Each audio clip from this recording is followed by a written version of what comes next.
Want to watch football without the restrictions of blackouts or cable? Check out expressvpn.com to help you get access to all the live games. Sign up today using the link in the description to get 3 free months. Kia ora, Bolt fam, it's the director. Chargers fans coming off that high, right? That high of taking down the Minnesota Vikings. Finally, the first win of the season, getting the season back on track, practically saving the season from terrible statistics making the playoffs. But it did come at a price, unfortunately, and that price was Mike Williams in that game. Of course, you guys will know Mike Williams goes down with a torn ACL in that game versus the Minnesota Vikings, and it is a big, big blow for the Chargers, a big blow for the fans, a big blow for Justin Herbert. Mike Williams leaving this season is going to be felt. And unfortunately, it's not even that simple as it is on the surface. This may end up being the kind of injury that keeps Mike Williams from ever returning in powder blue in the future. What I mean by that is the timing of it, the money situation, the years left on his contract could all add up to this being the last time we see Mike Williams in a Chargers uniform. And the Chargers not only going to have to figure things out for this season at the wide receiver group, but as well as going into the future without Mike Williams in the picture. So we're going to go over what the Chargers need to do right now in terms of helping themselves out, recover from this Mike Williams injury for this season, as well as what could happen in the future with Mike Williams likely departing the Chargers after the 2023 season. Before we do get started, guys, shout out to the sponsor. We got an Underdog fantasy sighting. If you guys want to get in on the best fantasy platform on the web, use code DIRECTOR to match your first deposit up to $100. And if you guys have not yet had the pleasure of using Underdog Fantasy, my favorite thing to do on the platform is pick'ems. And for you guys new coming into the fold, we got a brand new customer special for you guys, half a yard total. This means you're going to get this included with your pick'ems and on your version of the app. You can go ahead and hit the higher, the lower. I would suggest taking the higher on whether or not Jared Goff gets a half yard on Thursday. So with that, guys, thank you so much to Underdog fans. Remember to use code DIRECTOR. With that, let's jump into this one. Before we do, hit us up with a like and sub if you do enjoy this Chargers content. Small amount of time you guys take to hit the like, sub, bell notification. Helps me out a lot. Let's get into it, baby. Lights, camera, action.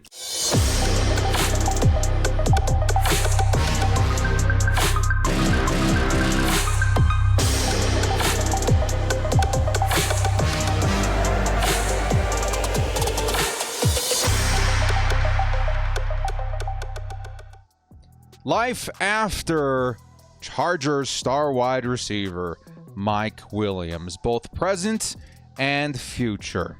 For those of you guys that were not aware, Mike Williams tore his ACL in this matchup versus the Minnesota Vikings this last week after an epic performance of 120 yards, a touchdown. One of them the touchdown coming from teammate Keenan Allen, who stepped back for the pass there. Absolutely epic week for Mike Williams. Unfortunately, gets tackled, leg twisted awkwardly, and unfortunately, hours after the game, maybe the next day, it was confirmed that Mike Williams will be out the rest of the season with a torn ACL. And guys, I gotta tell you, even coming on today to film the video, I'm gutted. I'm absolutely gutted. Had to bring out the 81s for this video, the old school back when we got the jersey, and just kind of remember what Mike Williams brought to this team for so many years. It's really tough to think about not just the season without him, but the future without Mike Williams. So let's talk about the present to start things off here, though, because the Chargers at 1-2 were right at the beginning of the season.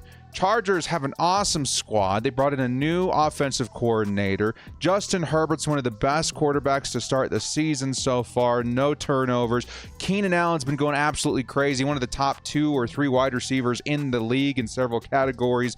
This season, although be it bumpy starting off, is off to an okay start. The Chargers have something to build off of thanks to the efforts of Mike Williams and company versus the Minnesota Vikings. So what do they do now? Well, obviously, the Chargers are going to take a look at what they have in the roster right now. This segment called Next Man Up, or in this segment, or in this situation, Next Men Up. The Chargers do have a couple of wide receivers that could step up into that role and help alleviate the absence of a Mike Williams. Now, I do want to start things off with who I think is the better wide receiver at this moment in time, Josh Palmer. Okay.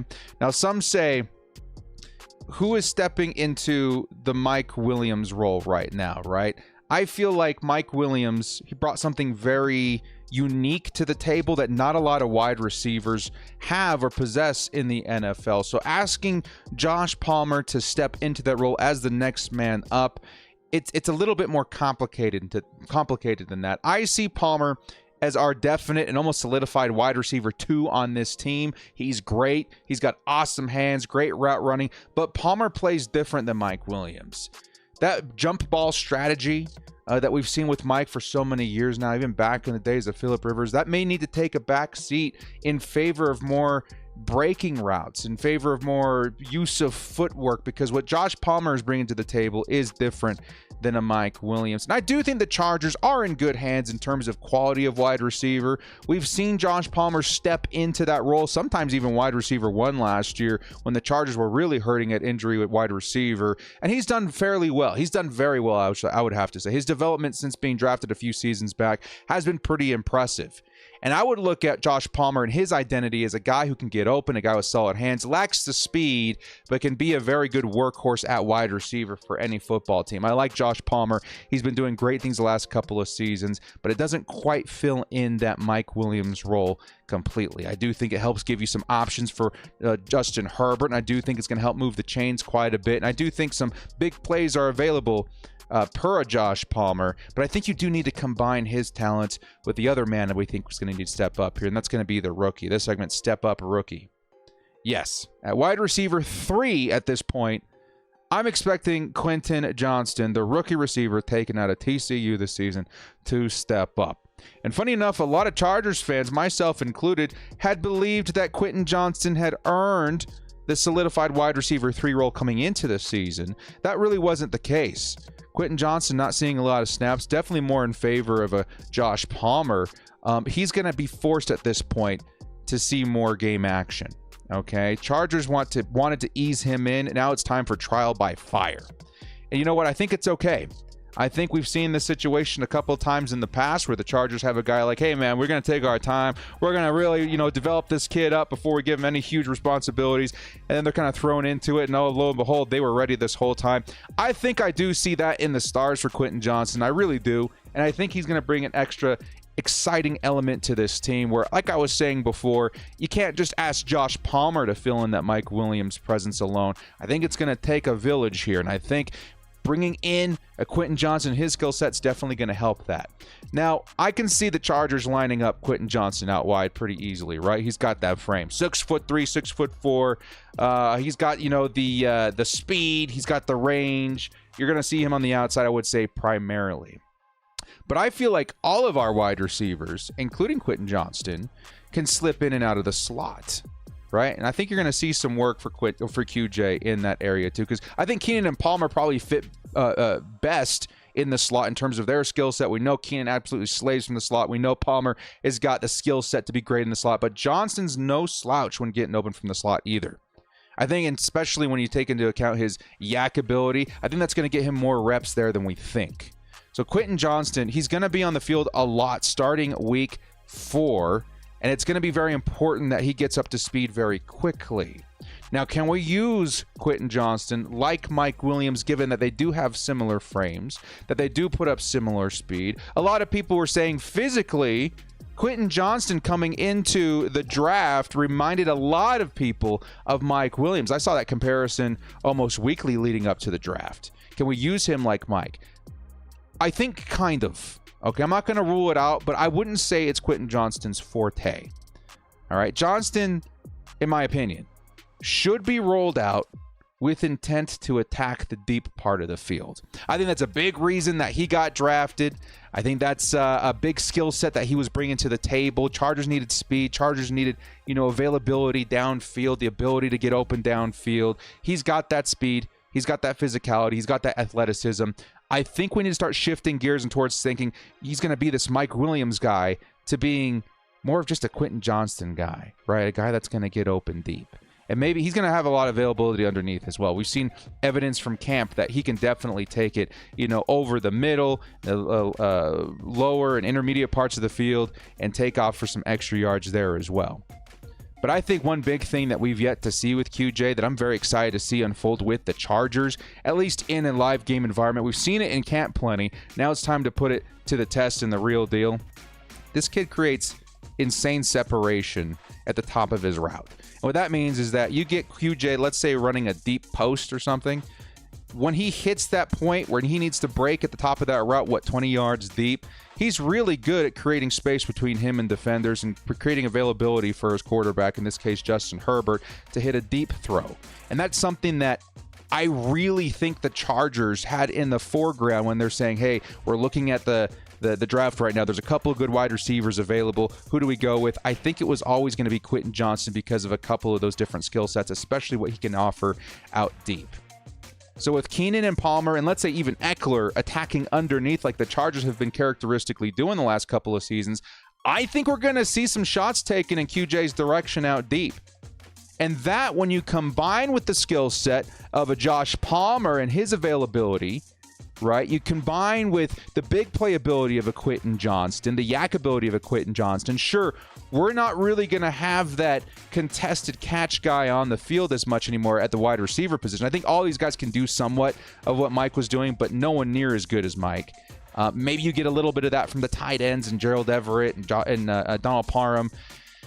But you can start moving the offense in terms of the receivers in a new direction that plays to the new strengths of these guys coming in to alleviate that role. And I think the combination of Josh Palmer and Quinton Johnson could really create something special for Kellen Moore to work with. All right? But we're not done there. The Chargers do have even more weapons that they could bring into the fold to try and alleviate that absence. I want to look at more Darius Davis. This segment called More Darius, Please. Okay? Now, with Mike out, his targets need to go somewhere, right? He drew 26 targets in just his first 3 weeks, and he wasn't even on the field for a lot of that. That's insane. That's what? You're getting close to, let's say, around 10 targets per game. And rounding out for the season, that's going to be a lot of targets that need to be spread around. And yes, I do think Josh Palmer and Quinton Johnson will likely soak up most of those targets. But the Chargers, again, like I was trying to introduce to the top here, need to rethink their strategy without Mike Williams. And I think the best way to pivot here is to lean on speed. Quinton Johnson and Darius Davis are your two best bets here, right?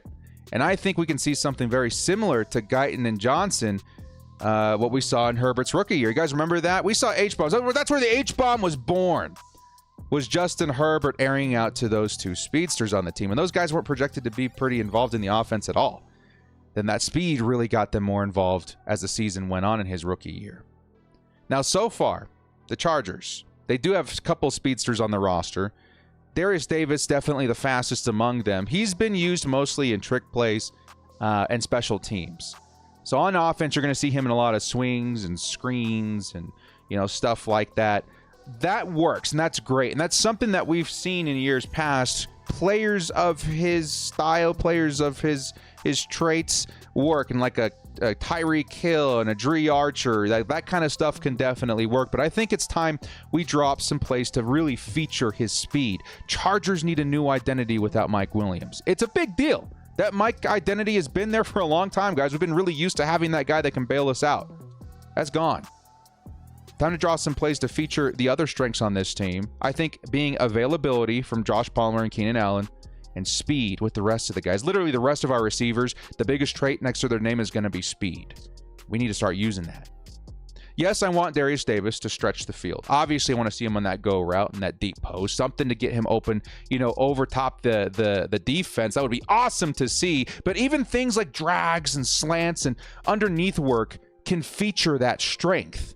Maybe a little bit more time to develop, but maybe not so much with a guy like this. And I think we need to see more of that. You guys remember in the preseason and in practice and all that kind of stuff this offseason, the biggest thing that separates a great wide receiver from a good wide receiver to a bad wide receiver in terms of speedy guys, to me, is going to be what you can provide outside the speed.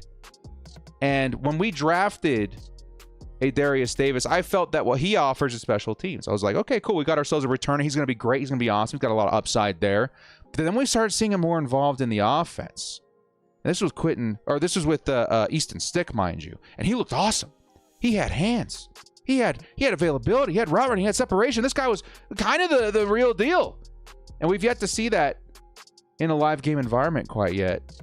I don't know. I think if Kellen Moore can step up and set up some nice plays to feature, deep parts of the field with these two-speed receivers, similar to what we saw in Quinton and Johnson back in the day, I think we'll see more Herbert's big arm at the center of this offense, and we'll see speed become a center point or a focus point of this offense as well. Speed is a huge, huge thing that teams have been taking advantage of lately. We've got some on the roster. Time to get them more involved. Now, speaking of speed, we do have one more kind of secret weapon. Maybe a couple, but definitely our secret weapon that has kind of been, biding their time right now and recovering from injury has been Jaylen Gon. This segment called Gon's Return? ? Where's Jaylen Gon? Where is Jaylen Gon? Gon went down, I think it was actually week 3. I think it was almost exactly a year ago that Jaylen Gon went down with a torn ACL, similar to Mike Williams. At this point, I think he should be returning any day now. I don't know. I haven't heard anything in terms of his recovery, where he's at and coming back. He should be ready. I think the timeline does indicate that he should be ready to start coming back into the fold. Now, some worry that his torn ACL, let's say he is ready and he does come back. Some are worried that his torn ACL is going to affect his speed. And we've seen this happen before, and I do think it could be true, but how dramatically is that going to affect his speed? I think Quinton is so fast. He's a very fast player, one of the fastest on this team. I think he's going to return with some decent gas in the tank, and I think he's going to be just fine in terms of what the Chargers need to use him for. And I think his return could help alleviate some pressure, once again, because we're trying to talk about combining a lot of these receivers to help step in and fill those giant Mike Williams shoes. Quinton, QJ, Davis, these could be the secret ingredient to transforming this offense. Speed, speed, speed, speed, speed. I'm going to keep saying it this whole video. Speed is where I think the Chargers should pivot. Speed should be the identity instead of the jump ball. Speed should be the element that takes teams by surprise because we have it on the roster. It's time to use it. It's taken over the league. The friggin' Miami Dolphins, man. They dug a grave so deep for Sean Payton and the Denver Broncos and then filled it with speed. 70 points deep, dudes. 70 points. And not only that, but they got it all over the roster in terms of tight ends and running backs. They got A-Chain and Mostert. That team is just injected with speed everywhere, and it's working. And I think the league is starting to be like, hey, man, these speedsters. I mean, A-Chain wasn't the top running back of this draft. Not at all. But my goodness, I think he's going to turn out to be a great asset for the Dolphins. Jalen Waddle, yes, a highly coveted receiver coming into his draft, but I don't know how many people thought he'd be, what he's becoming. One of those, speedy threats, one of the biggest ones in the league right now. Then, of course, Tyreek Hill. Maybe some people questioned the trade. Maybe some people didn't. But wow, is that working out? The Dolphins team is a great blueprint for pushing speed into the foreground for the Chargers, who need a shift in identity. Now, the last guy that I will say, the Chargers maybe making some signings, right, to try and alleviate this a little bit too. I wouldn't get too crazy about this, but it could mean something down the road. Guys that we could possibly bring in to replace Mike. Nobody. I really can't think of very many receivers out there. DK Metcalf, maybe. You know what I mean? Julio Jones from 5-6 years ago, maybe. There's really nobody like him out there. Mike was really one of the best guys you could find to do what the Chargers wanted. They have guys that are going to step up. Chargers are deep enough at wide receiver. We just need to think depth at this point. And they've already done that. They went out and they signed Simi Foko to the roster. And yes, this is Braden Feoko's cousin, former Charger and former fan favorite, mine especially. This is a decent sign. This is a good sign. I remember when he was being drafted. Was it 2020 or 2021? A couple of seasons ago. I wanted the Chargers to go in on this guy. And the Cowboys ended up being the ones to pick him up, which means that he's worked with our new OC, Kellen Moore. He was drafted in the 5th round by the Cowboys, so he's got some exposure already. And obviously, I'm thinking Kellen Moore was like, man, this sucks about, Mike, and if we need to go out there and get somebody, I know a guy. 6 foot, I think 3, maybe even 4. Very speedy. I think he was in the low 4.4s, if I'm remembering correctly. And again, that size, that speed, it fills in a nice depth option for the Chargers. I think this is likely just a depth signing. I don't know how far I see him making his way onto the field too much for the Chargers, but I can expect some special teams from him. And again, it's nice seeing a guy with those traits in the wings if it really does come to it. All right, so Simi Foko. But the Chargers, luckily, deep at wide receiver, they got some things to work with. Okay, now comes the segment that I've been dreading this whole video. We're gonna take just a few minutes for it, okay? Because it's simple, but it needs explanation. It's very important. This segment's called Mike's time in powder blue is likely over. This is the big bad, man. What's going on with Mike Williams' future and the Chargers? Many will say this was his last time in Chargers powder blue, and I think a lot of people could be right. Now, coming into the season, there were many indicators before this injury was even on our radars that money could force the Chargers to make some major cuts in 2024, and it's starting to trend that way. Take a look here, guys. Over the cap. The Chargers in the 2024 season, let's go ahead and pull that up here, are $30 million just about over the cap. That's a lot of money that the Chargers are going to have to figure out. Okay? In 2024, if we take a look at our highest paid players, this will also be a conversation we have later in the future as well. The Chargers will be paying their two top wide receivers in Mike Williams right here and Keenan Allen right here a combined $67 million. That is absolutely insane, and it's something that I think a lot of us saw from a mile away wouldn't actually be the case going into 2024. We knew the Chargers would likely part ways with one of these guys. Sometimes people were thinking both of them, depending on how Keenan Allen's season would go this year. Mike's injury unfortunately almost solidifies this theory that he could be cut by the Chargers next season. Now, by cutting Mike Williams, the Chargers would be saving $20 million. That is significant. We'll go ahead and put that in the book right there. That is very significant. That cuts down the Chargers being over the cap only by about $10 million. That's huge. That's huge. It's also heavily speculated that Khalil Mack would become a cut casualty as well, given how much we would save in 2024. And with Tuli Tuipulotu's emergence, that's also seeming more and more likely. This saves another $23 million in cap space. With just those two moves alone, the Chargers go from $30 million over the cap to $13.5 million under the cap.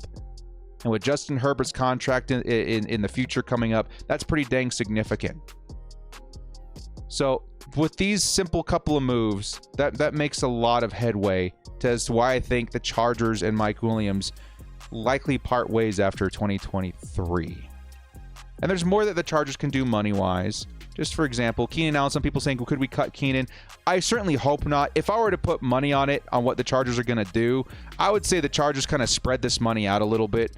So if we go here and add a couple more seasons and kind of spread this $18 million and then maybe give them an average of maybe we give them $20 million in 2025 and 15 in 2026. Maybe we save $10 million a season, giving us more like $23-25 million in 2024. That's definitely something that could happen.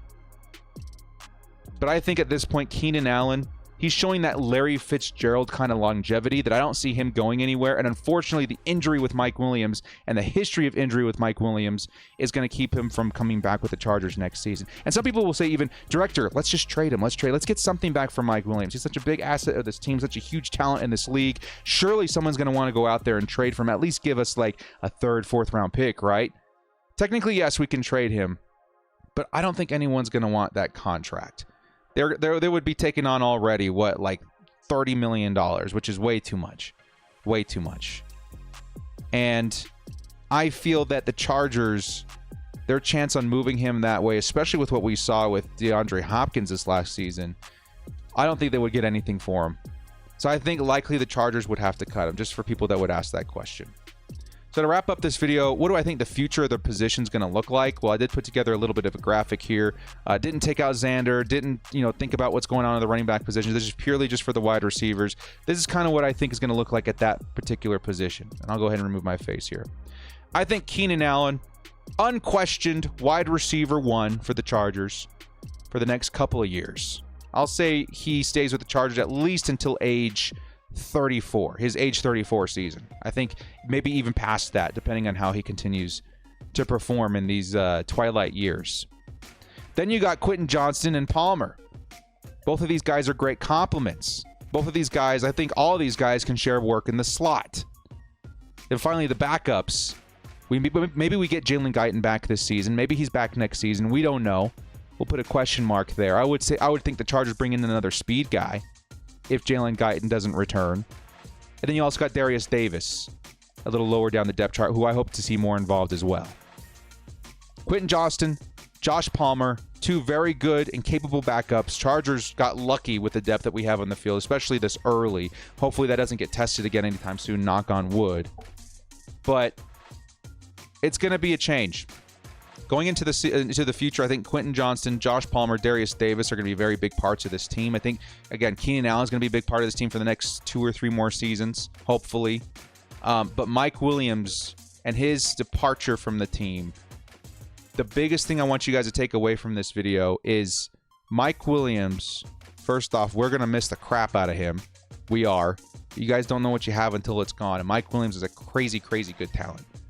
Mike Williams is almost one of a kind. Very, very few wide receivers bring in what he brings in terms of style of play, in terms of his spectacular catch ability, his contested catch ability. Very few wide receivers can kind of do that. And the Chargers built an identity with that skill set over the last decade. They're not going to have that anymore. And the Chargers are going to have to rethink what their identity is. Keenan Allen is an identity. Keenan Allen is a beast. He's just an overall elite wide receiver. But outside of that, that element of Justin Herbert needs that go-to guy in the contested catch situation, that go-to guy in the jump ball situation, that go-to guy in the red zone, that's gone. And instead, the Chargers need to inject a new strategy. What is that new strategy going to be? I think there's a couple of different ways to go about it. I think availability, I think attacking underneath, I think the sticks. We've seen a lot on the sidelines. If it were me and looking at the talent the Chargers have on the roster, I think it's speed. And I think that's a very intelligent direction to start moving into as we start to see more and more teams utilize it, become successful with it. And the Chargers, fortunately enough, do have speed on the roster this season. Let's start moving in that direction, Bull fam. Well, guys, thank you so much for joining me. This has been the Director. To Mike Williams, man, I just got to say, if there's a slim shot that Mike Williams maybe, takes a deal that spreads that contract, keeps him with the Chargers, I hope and pray that's the case. If that's not the case, and that was truly the last time we've seen Mike Williams with this team, thank you, Mikey. This has been an absolute awesome ride to witness, an awesome, successful career that he's begun with the Chargers. I hope it continues somewhere else with the same sort of success. He's been absolutely amazing to watch. Brought a lot of big moments to this fandom, a lot of big moments to this team. It would truly be sad to think of this team without him, but sometimes you just got to prepare. Sometimes you just got to prepare for what the stars may be reading, and right now it feels like we're headed towards life without him. So thank you, Mike Williams. We'll see what happens. Well, guys, thank you so much for joining me. This has been the Director. If you liked what you saw here, hit us up with a like and sub on your way out. We'll see you next time, and as always, bolt up and stay frosty. Big love, Big Mike. Big love.